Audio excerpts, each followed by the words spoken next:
First Station, together with our Serpent Eagle and Philippine Hawk Eagle. Come on, Liner, ready?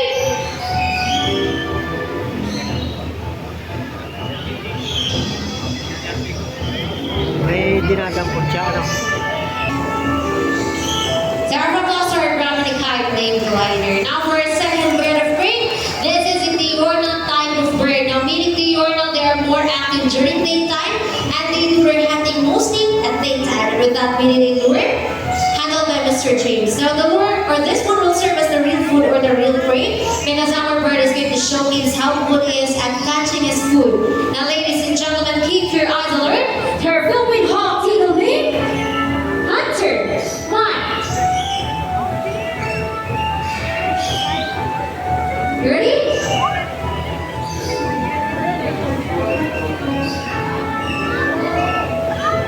Go on, Hunter.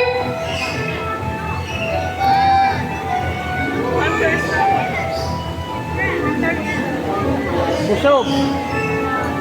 Busog! Ayaw! Hoo! Hoo! Busog! Come on, let's try the lure. Wala. Busog! Eyes on the lure, buddy. Diet So this bird is under the red list of IUC and is endangered species threatened by habitat loss. Their diet, same with Brahmanic Hive, they like small mammals, reptiles, and birds. What are you waiting? Ayaw na. Busog eh. Ayan na.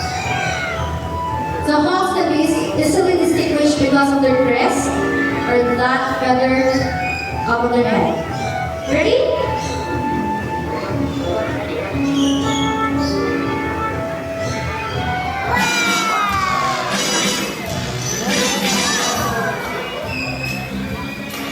Thank you so long. Now we have here Miss Debbie. She has the real food or the real prey because Hunter will not let go of the lure without an exchange.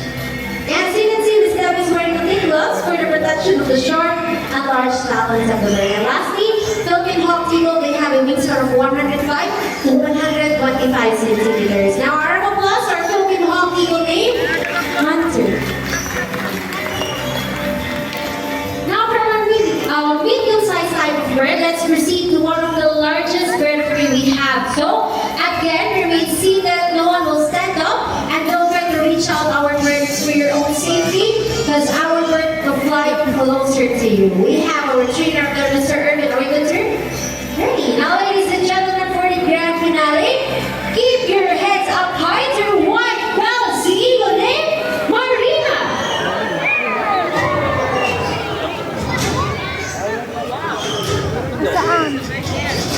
So white bells eagles also called as the king of the sea. They have a white plumage from their head down to its other parts, and their back and wings are dark green color. They can be found throughout Southeast Asia, Tasmania, and Australia. And as with the other raptors, the queen was slightly larger than the killian. There was our white bells eagle name, Marina. And to see at this moment, we have here flying lorries all the way from Australia. Come on now, please. So we have three types of lorries: the dusky lorries, the chocolate lorries, and the red blue lorries. And to make this more memorable, we have here the symbol of love and peace. Prosperity and harmony are your Norwegians. And also our welcome to the name, Dan, and our Scarlet IDs all the way from South America. So before we tell the tale of our show, let me introduce the people behind the success of the show. My partner here on stage, our team leader, Miss Abby, together with Marina.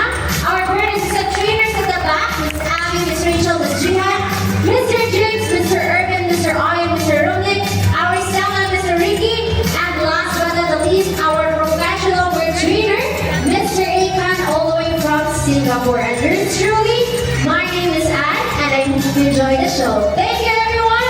Enjoy the rest of the week. And for those who want to take pictures with our show bird, so this is your chance, everyone. 1 point. You get